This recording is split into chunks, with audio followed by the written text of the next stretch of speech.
office holders of information they require to be aware of. I am satisfied that established processes were followed and that actions have been handled properly. Thank you. That concludes general questions. The next item of business is First Minister's questions. At question number 1, I call Russell Finlay. Thank you, President Officer. Hard-working Scots are being hammered by the SNP government. A new report by the Institute for Fiscal Studies delivers a damning verdict on the SNP's income tax system. They say that Scots now pay £1.8 billion more because of SNP tax bans. A Scottish worker earning £50,000 is £1,500 worse off than a worker elsewhere in the UK. Now, John Swinney will reach for a script and say that lower earners are better off, but he won't say that they are just £40 better off. That's £40 a year, or 77 pence per week.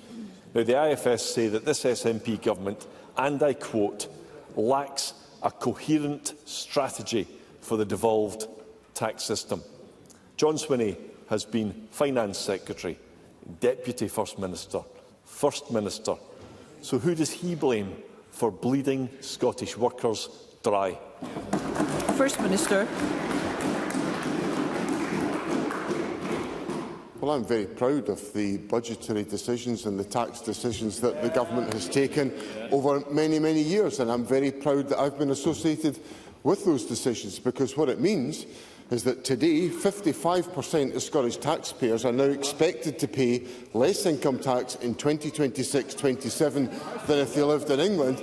And of course, everybody that lives in Scotland has access to a wider set of social contract provisions than the rest of the United Kingdom, whether that's on under-22s bus travel or, crucially, if any taxpayer in Scotland sends their child to a university in Scotland, they'll save £27,000 in tuition fees. That's the SNP delivering for all the people of Scotland. Russell Finlay. I don't think he was listening. They're paying 77 pence less per week. That's how much they're saving. John Swinney won't admit that he's forcing taxpayers to fund the SNP's sky-high and soaring benefits bill. The IFS found that the average Scottish household is more than £500 worse off to those elsewhere in the UK as a direct result of his tax and benefits policies. They describe elements of the benefit system as unfair, and they say that some benefits, and I quote, act as a strong disincentive for some households to increase their earnings. And it's not just the IFS, it's ordinary Scots who can see this injustice. A retail manager contacted me to say that he and his wife, a nurse, are angry at the unfairness. He asks, is it really worth being honest, hard-working people in this country? And can John Swinney explain to them why they are out striving to pay for others not to work? First Minister. Well, let's explore some of these details about the tax position of people in Scotland compared to people in England. So, a Band 2 hospital porter at the bottom of the scale will earn £25,694 and take home £913 more after tax compared to the same band in England. A Band 3 clinical support worker at the bottom of the scale will earn £28,011 and take home £2,236 more after tax compared to the same band in England. And if we then look at a qualified teacher at the bottom of the band, will earn £41,916 and take home £6,365 more in tax after tax in Scotland than the equivalent in England. And that's before we start talking about free prescription charges, about under-22s bus travel, about tuition fees and the other elements of the social contract that are delivered in Scotland by this progressive SNP government. Russell Finlay. John Swinney can parrot selective statistics all day long. But he is Let's hear Mr Finlay. He is completely out of step with the people of Scotland. Two-thirds of people in Scotland believe that spending on benefits is too high. It's now at £7 billion and it's heading towards £10 billion. And here's what I've heard from a GP in Perthshire with decades of experience in helping patients in genuine need of benefits. She told me John Swinney is completely wrong to state there is a robust process. She says there's a huge number of fraudulent claims, and she identifies, again quoting, a large group of people who believe they have genuine claims, but in reality are capable of work. She concludes by telling me that she was an SNP voter. Let's hear Mr Finlay. But, and I quote, will not be voting for the party at the forthcoming election for a number of reasons, not least their inability to control the escalating number of benefits claims. Why can John Swinney not see what everyone else can see? Yeah. His light-touch benefits system is completely out of control. First Minister. Presiding Officer, there's absolutely nothing selective about the statistics that I've put on the record, so I'll put a few more on the record. A Band 4 dental nurse at the bottom of the scale will earn £30,353 and take home £2,065 more after tax compared to the same band in England. A Band 6 nurse at the bottom of the scale will earn £41,608 and take home £1,994 more after tax compared to the same band in England. So that just demolishes the rubbish that's been put in front of me by Mr Finlay. And when it comes to social security, it's really quite obvious to people in Scotland today that the only card that Mr Finlay is prepared to play is the card to attack the most vulnerable in our society. Thank you. I want to make it clear that I lead a government that is committed to delivering growth in our economy and fairness to the people of our country. Let's hear the First Minister. And compassion. That's what people get from an SNP government led by John Swinney. Russell Finlay.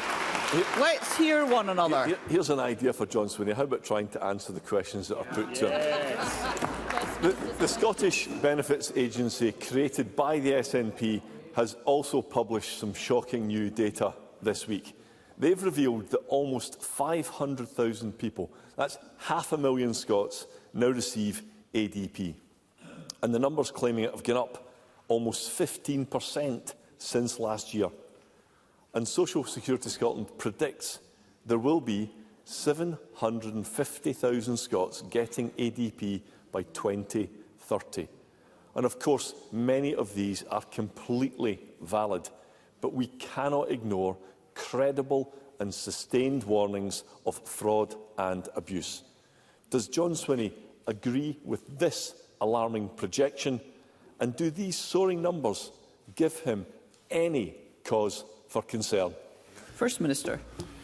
Presiding Officer, Russell Finlay changed tack in that question, because his earlier attack on the social security system was rumbled by me in my comments to Parliament today. Let's hear one another. And Russell Finlay... Sorry, First Minister. I'm really keen to enable as many members as possible to put questions today. We do have a long list. Let's hear one another. First Minister. So, President Officer, Russell Finlay changed tack because he walked away from his attack on the social security system when I pointed out the unpleasantness of the Conservatives' attack on the vulnerable in our social security system. And the analysis that I'm very confident about, Presiding Officer, is the analysis of the international credit rating agencies.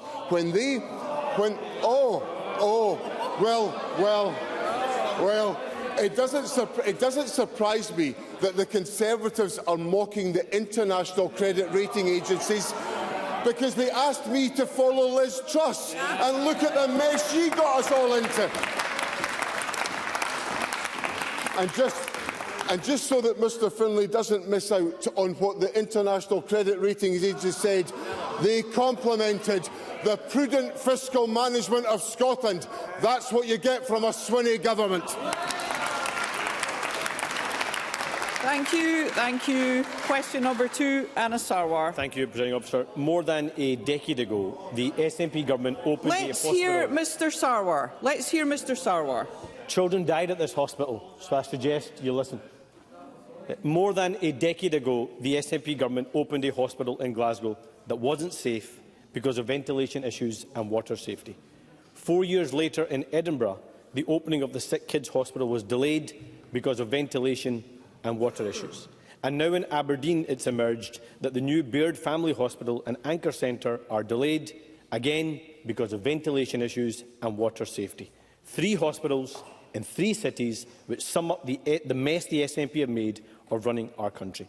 At the core of all of this is the lie and the cover-up at the Queen Elizabeth University Hospital.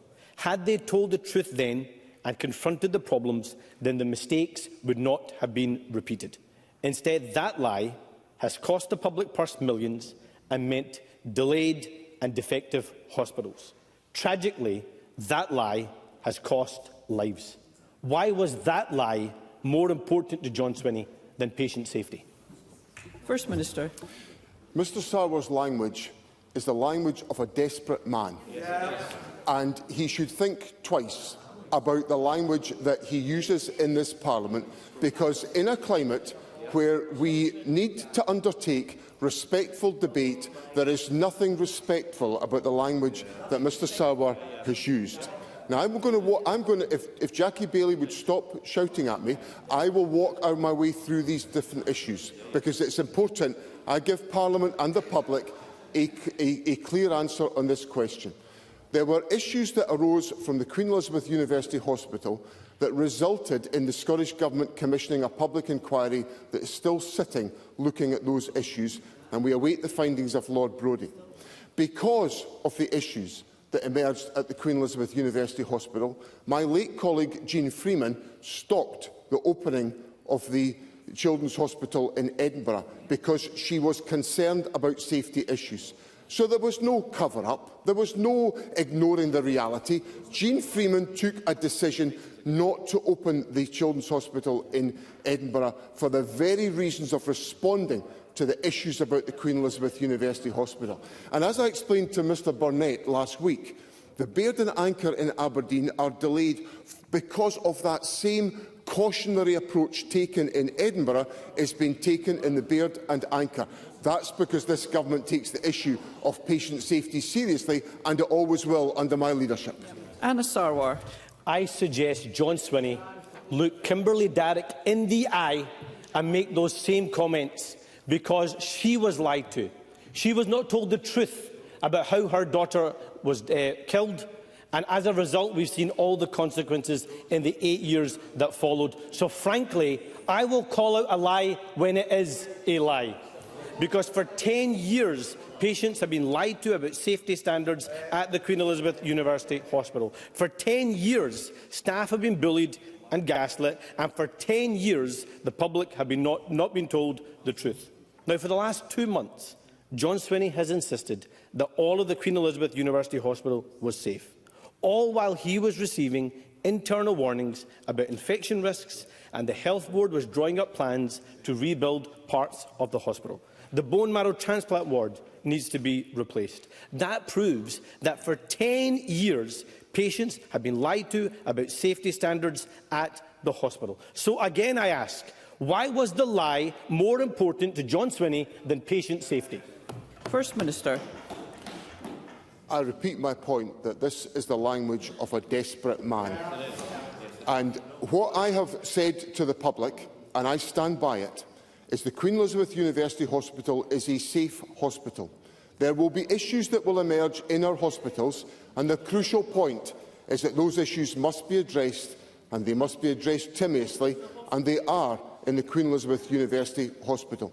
We've established an oversight group to provide greater public reassurance in an open and transparent fashion. There are representatives of the families who have suffered unbearably as a consequence of the issues at the Queen Elizabeth University Hospital, who are members of that oversight group. And that is essential for the issues of public transparency to be taken forward. So I make it absolutely clear to the public the importance I attach to public safety, and that is what I require of health boards, including NHS Greater Glasgow and Clyde. Anna Sarwar. Presiding Officer, the families are desperate for truth and justice, and they're the ones that John Swinney is forgetting. The Queen Elizabeth University Hospital scandal is the worst in the history of this Parliament. Children and adults have died. Others have been left with life-changing injuries. Grieving families have been lied to. Staff have been bullied and threatened, and the Scottish people have been consistently misled. The cover-up meant that lessons were not learnt, and these mistakes were repeated in Edinburgh and Aberdeen. I have spent more than 8 years with these families and doctors, listening to their stories, hearing their pain and trying to get them justice. Over that time, John Swinney and his SNP government have sided with management and denied the problems. So I make a firm commitment today. I will publish all validation documents in relation to the Queen Elizabeth University Hospital, do any repair work and build any new wards, including, if necessary, these cancer wards. Will he make that same commitment right now? First Minister.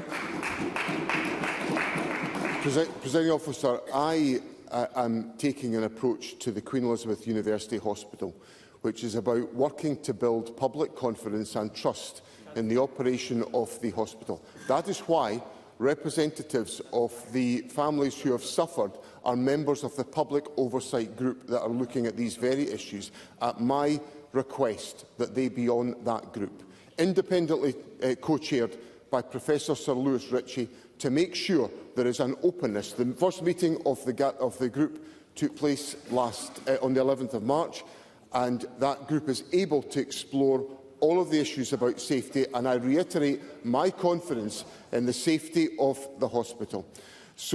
But what lies at the heart of Mr Sarwar's point to me is a misconstruing of what this government has done, and a deliberate attempt to mislead and misrepresent the government's position. Because of the issues, and I come back to what I said in my first answer, because of the experience at the Queen Elizabeth University Hospital, this government established a public inquiry.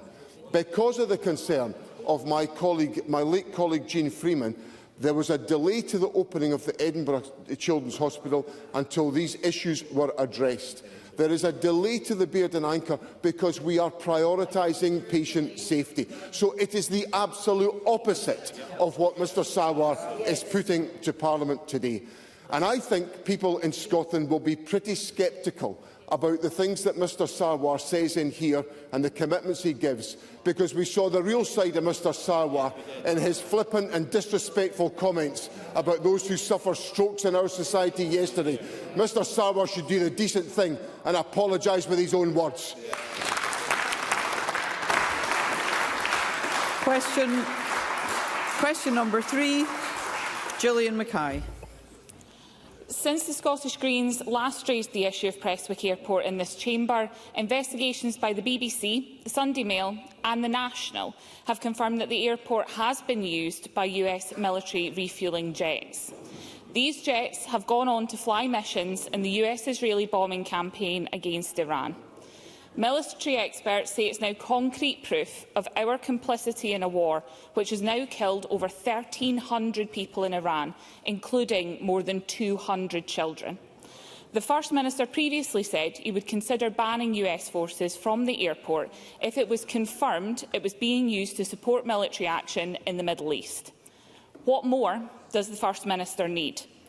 Does he accept that Prestwick is being used to directly support the Israeli and US bombing campaign in Iran? First Minister.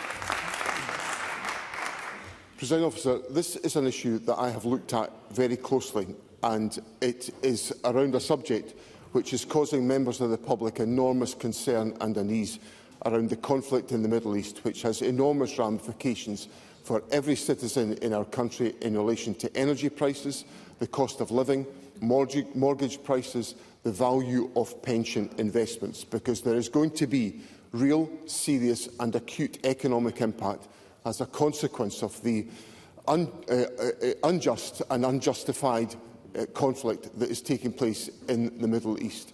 And I am deeply concerned about the situation that we face, given the escalation of events in the course of the last few days, of enormous environmental, economic and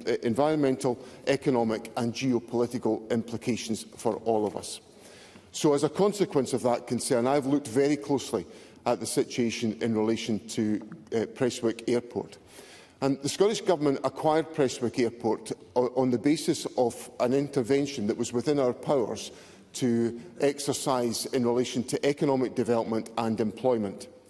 If I was to prevent flights from entering Scotland by the appropriate steps that would be necessary, I would need to exercise national security, aviation, air transport, defence and foreign affairs powers. These are all reserved to the United Kingdom Government. So I would like to be able to exercise powers in this respect, but I would be exceeding my constitutional authority if I did. That is a matter of regret to me, but it's an issue that I am continuing to explore in my pursuit of dialogue with the United Kingdom Government to address and to raise the issues that Gillian Mackay puts to me today. Gillian Mackay. I'm pleased that the First Minister is concerned, but I'm really disappointed in that answer. Last weekend, the First Minister said that an independent Scotland could ban foreign militaries involved in illegal wars from the country, and we welcome that commitment. But Scotland cannot and must not wait for independence to act on our principles. Children in Iran are dying now, and they're being bombed by planes refuelled in a chain that leads directly back to Prestwick. We know the public in Scotland are overwhelmingly against this war. We know that the airport is owned by the Scottish Government, and the Scottish Government has previously already taken the decision to ban Israeli planes. They can take that same decision now, and we don't need to wait to ask for Westminster's permission to do anything. So when will the First Minister properly stand up for Scotland and finally kick Trump's troops out? First Minister. Presiding Officer, I sympathise and agree with all of the sentiments about the conflict in the Middle East that Gillian Mackay has put to me. But I cannot at the same time condemn the Israeli and United States intervention in the Middle East as being incompatible with international law, and then not follow the legal framework in which I have to operate as First Minister within the Scottish Parliament, operating under the Scotland Act. And the issues in relation to the question Gillian Mackay puts to me would undoubtedly have me exercising powers in relation to national security, aviation, air transport, defence and foreign affairs, all of which are reserved to the United Kingdom Government. So, as First Minister of Scotland, I will always act within the law. It may be frustrating for me at times, and I assure Gillian Mackay in Parliament it is immensely frustrating for me at this particular moment. But it is a vivid reminder to me of what is absolutely necessary for our country as we look to the future. It is to be a voice to argue for the de-escalation of conflicts in the Middle East, to argue for peace, to avoid conflict, and to do that we have to be an independent country, and that's what I intend to deliver for the people of Scotland. Thank you. Question number 4, Stuart McMillan. Thank you, Presiding Officer. To ask the First Minister, following the Union Street fire in Glasgow, what discussions the Scottish Government has had with Network Rail regarding the organisation having a greater say over what types of businesses can be located in close vicinity to key transport hubs such as Glasgow Central. Minister. Presiding Officer, the first thing I would like to say is to express my warmest thanks to Network Rail, ScotRail, all of the players involved with Glasgow City Council in making sure that Glasgow Central Station is now partially open and services have been able to be restored for much of Ayrshire and Lanarkshire and the cross-border services to London. So I'm really grateful to everyone for the superhuman effort that's been put in, and the Transport Secretary, Fiona Hislop, was visiting Central Station this morning to thank people on the Government's behalf. After such a devastating event, Stuart McMillan is right to raise this issue of significant concern to many people. There are ongoing discussions between Glasgow City Council and the Government in the wake of the fire. Network Rail is a statutory consultee, and planning authorities must notify it for certain developments in close proximity to a railway line. By law, all planning applications, including near railways, must also be publicised so that parties have an opportunity to comment on proposed developments. Stuart McMillan. Thank the First Minister for that reply, and I echo his comments regarding the work over the last week. Now, the tragic events that we have all watched unfold serves a stark reminder of the need to protect Scotland's historic buildings, but also how fragile our public transport network actually can be in some areas. And for my constituents, and also those in the west of Scotland, getting to Glasgow and beyond has been extremely challenging. An event was at yesterday. One individual from Johnson indicated it took them over 2 hours to get into Glasgow within the last week. So, whilst I do genuinely welcome all the efforts that have taken place, particularly if the service is running up as far as Paisley and with the bus services, but there has been a huge amount of congestion on the M8 as a consequence. So I do believe that we should be considering allowing transport agencies to have a greater say, notwithstanding what the First Minister said, but having a greater say over activities that occur nearby their key assets. And does the First Minister agree that this could be one way of actually helping to build a greater resilience into Scotland's public transport? First Minister. I think Mr McMillan makes a fair point, and I'm going to consider that further to determine whether we need to change our planning laws to do exactly that. I think the aerial photography that we can now see demonstrates just the danger and the risk to Glasgow Central Station as a consequence of the fire in Union Corner.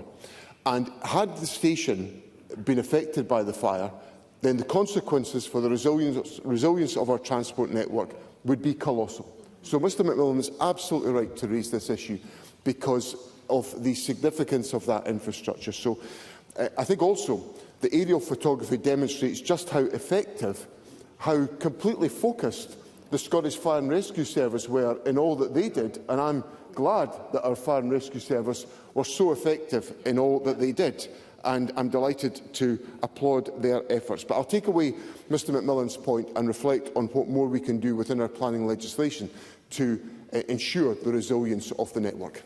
Question number 5, Edward Mountain. Thank you, Presiding Officer. To ask the First Minister what plans the Scottish Government has to regulate deposit fees in care homes. First Minister. Presiding Officer, deposit fees form part of the private contract between the provider and the individual. The Scottish Government is not party to these contracts. However, in recognition of the importance the Scottish Government places on the sector, our budget for the forthcoming financial year sets out investment of over £2.3 billion for social care, delivering on our commitment to increase funding by 25% by the end of this Parliament, and in 26-27 exceeding that by over £500 million. Edward Mountain. And I thank the First Minister for that response. Many care homes, First Ministers, don't charge deposits, but where they do, it can be up to 3 months of costs. That could be in excess of £20,000 per resident. That means that some individual care homes are sitting on and earning interest on £1 million worth of deposits.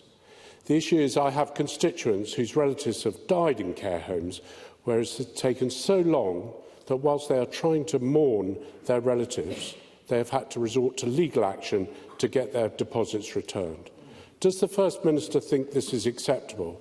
And if not, what action will he recommend my constituents take? First Minister. I'm very sympathetic to the point that Mr Mountain puts to me, and there are, and I think the circumstances that he recounts, particularly, I can understand where a reasonable deposit might be required, but an excessive deposit feels unreasonable. In the circumstances where a loved one has died, then the question of delay in repayment is unacceptable.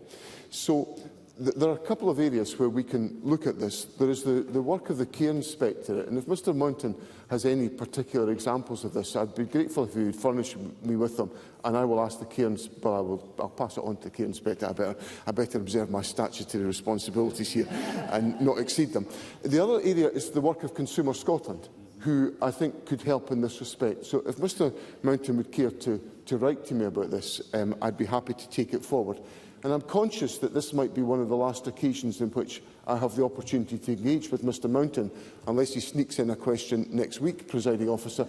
But if it is, I express my warmest wishes to Mr Mountain as he steps down for Parliament and all that he's achieved here.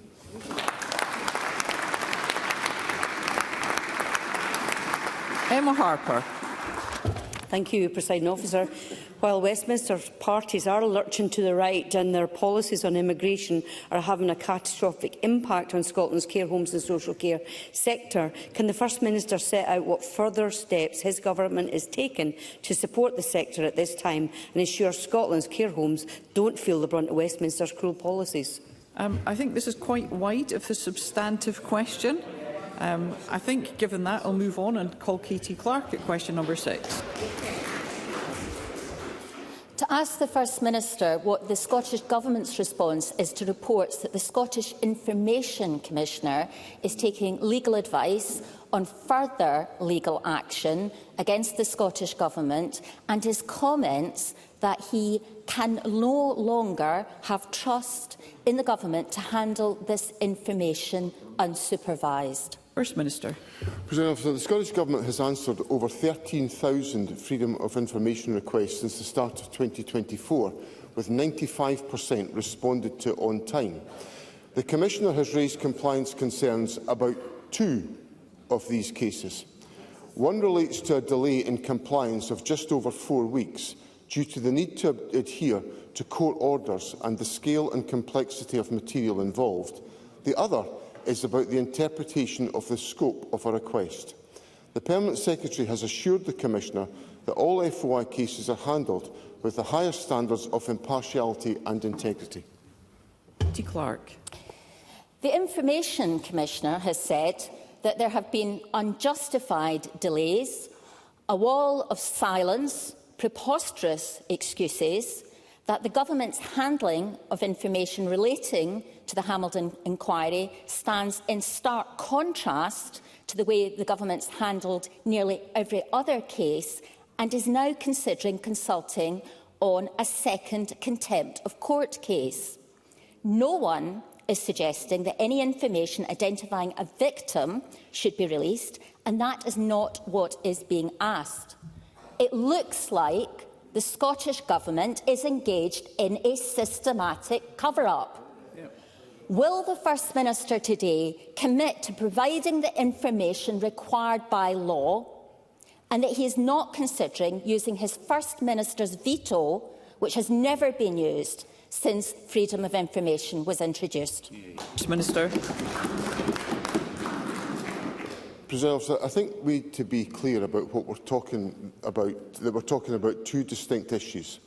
As I understand it, the Commissioner's comments on further legal action relate to legal advice and not to material we hold on the Hamilton report. The Commissioner is wholly independent of Government. His budget is rightly set by Parliament, not the Government. He comes to his own views and applies to his own judgment. It's for the Commissioner to explain his comments, but just 3 weeks ago, on the 25th of February, on BBC Radio Scotland, the Commissioner said, "I think the Scottish Government in general is actually very good when it comes to freedom of information." And of course, we've published thousands of pages of material on the Hamilton inquiry. That has not been simple or straightforward. It required us to navigate complex legal issues. What we will not do, what I will never do, is knowingly release information that could compromise the anonymity of women in cases of alleged sexual assault. That would be utterly wrong, and I will not do it. Murdo Fraser. Thank you, Presiding Officer. The problem with the First Minister's defence is that it ignores the fact that David Hamilton, the Information Commissioner, has spent his entire career in the criminal justice system and understands these issues probably better than anybody else in this chamber. And his criticism of the Government is that the excuses they've given are, in his words, preposterous and unacceptable. So surely we should be listening to him. The Government should be complying with his reasonable requests. Otherwise, it's giving the impression this is a Government that is addicted to secrecy. First Minister. The innuendo of Mr Fraser's remarks are not lost on me, but I just quote the Commissioner again. I think the Scottish Government in general is actually very good when it comes to freedom of information. And we've, as I said in my first answer to Katie Clark, 13,000 FOI requests since the start of 2024, with 95% of them responded to on time, with thousands and thousands and thousands of pages issued in relation to the Hamilton inquiry. So I reiterate what I've said to Katie Clark. I am not going to do anything knowingly that gets me into the area of compromising the anonymity of women in cases of alleged sexual assault. There are court orders that have to be followed here, and this First Minister is going to follow those court orders. Thank you. Move to constituency and general supplementaries. I call Kenneth Gibson. Thank you, Presiding Officer. The Cabinet Secretary for Transport outlined the Scottish Government's very welcome commitment to a two-vessel service for Arran while Ardrossan Harbour is being redeveloped. But for most of this week, Arran has had a zero-vessel service, with both the MV Glensannox and MV Caledonian Isles breaking down and the MV Alfred away for maintenance, leaving Island with no connection to Ayrshire for days. No other island community is bearing disruption on this scale. Businesses are losing income, medical appointments are being missed and essential supplies are at risk, and islanders constantly fear the next breakdown. What action will the First Minister take to restore reliability to Arran's ferry services before the consequences become even more serious? First Minister. President Officer, I'm glad to hear Mr Gibson's welcome of the Government's acquisition of Ardrossan Harbour, which is a commitment that the Government gave to Parliament, another commitment delivered by my Government, and which enables us to take forward the securing of the Ardrossan to Brodick connection for servicing of Arran. I have to push back a little bit to Mr Gibson on the zero-vessel service for Arran, because the Clonegg-Lochranza service has been operating on a shuttle service and all presenting traffic has been dealt with, although I accept the disruption to Ayrshire services. The MV Caledonian Isles is now back in service, and I checked on the Marine Traffic app before I came down to Parliament this afternoon that it is operating just now, and it is. The Glensannox is out on sea trials off the coast of Troon just now, and I hope it will return to service. But CalMac have made clear that the new ferry from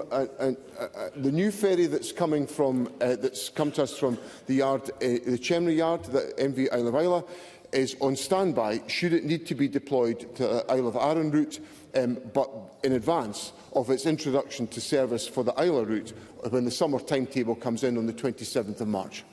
Alexander Stewart. Thank you, Presiding Officer. First Minister, suicide in young people is at a crisis point.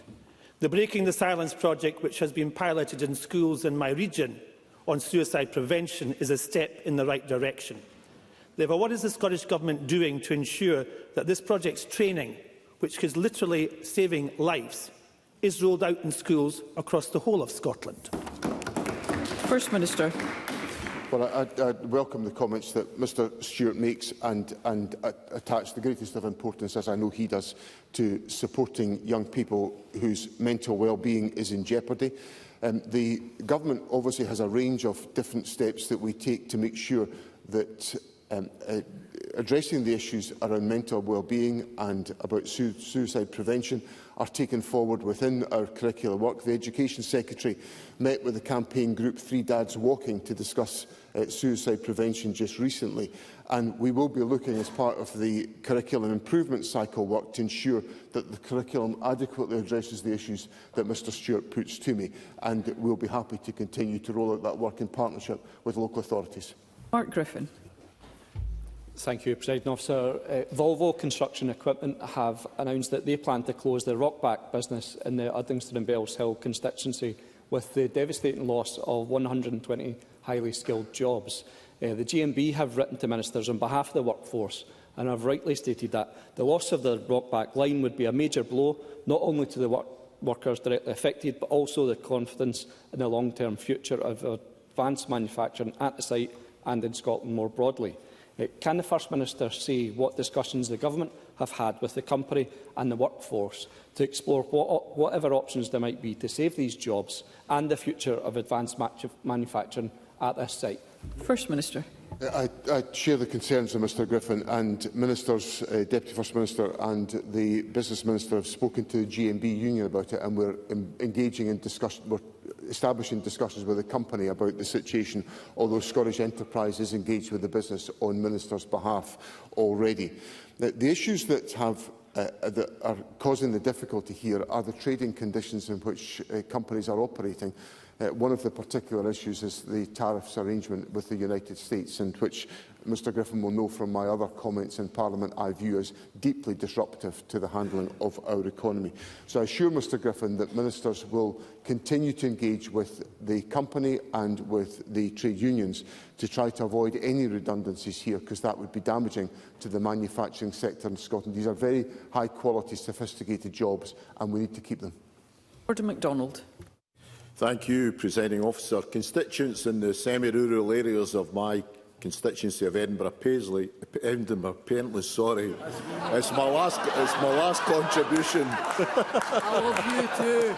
I love you too. He deliberately put me off before I started, sorry.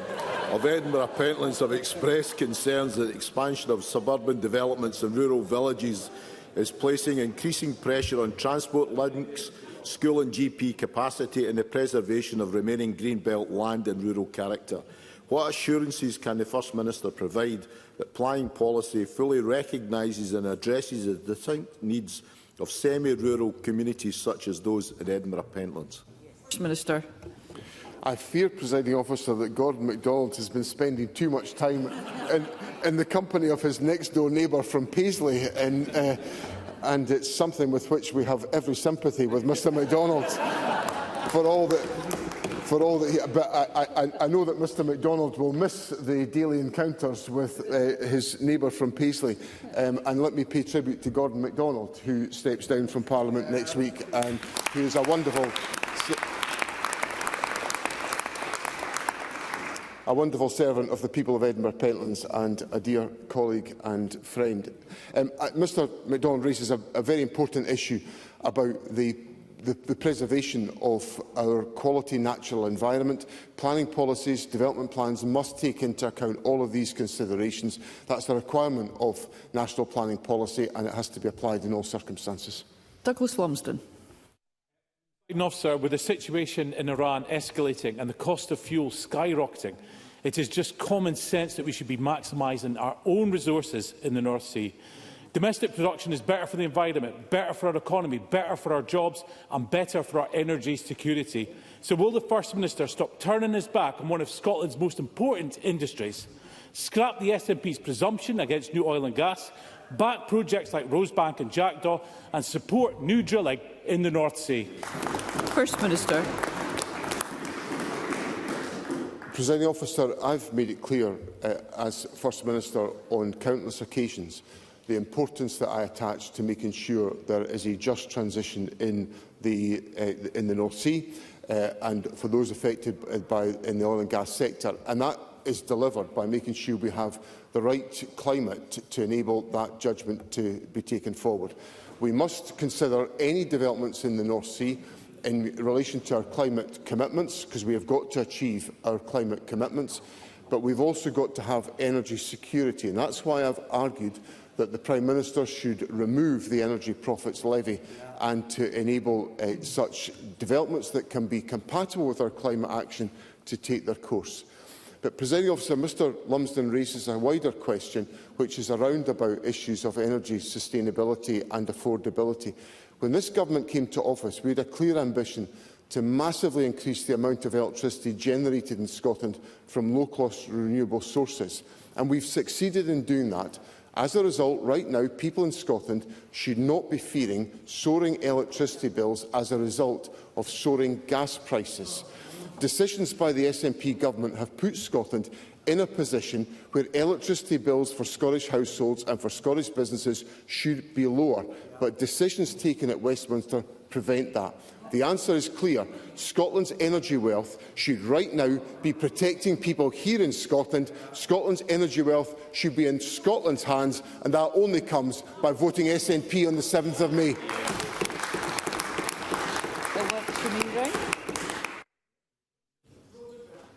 I call Rhoda Grant. Thank you, Presiding Officer.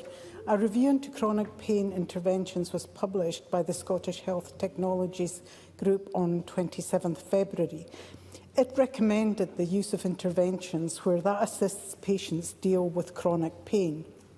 Since then, I've been advised by a patient of the chronic pain service that NHS Highland have told her that they intend to close the chronic pain intervention service from late September. Can I ask the First Minister what he's doing to ensure that patients everywhere can access relief from pain? Minister. President, I understand on this is a very important point that Rhoda Grant raises. I understand that no decision has been taken by NHS Highland on the future of its clinical pain intervention service, and the Minister for Public Health and Women's Health has been clear of the need to ensure that local communities are properly consulted ahead of any proposed changes to that service. All NHS boards, including NHS Highland, are expected to provide high-quality care that is safe, effective and person-centred. And it's vital that members of the public, wherever they live in the country, have got access to those services. So I'll ask the Minister who's here to address the issue that Rhoda Grant has raised and discuss that with NHS Highland and correspond with Rhoda Grant with a response. Thank you. That concludes First Minister's questions. The next item of business is Members' Business in the name of Kenneth Gibson. There will now be a short suspension to allow those leaving the chamber and the public gallery to do so.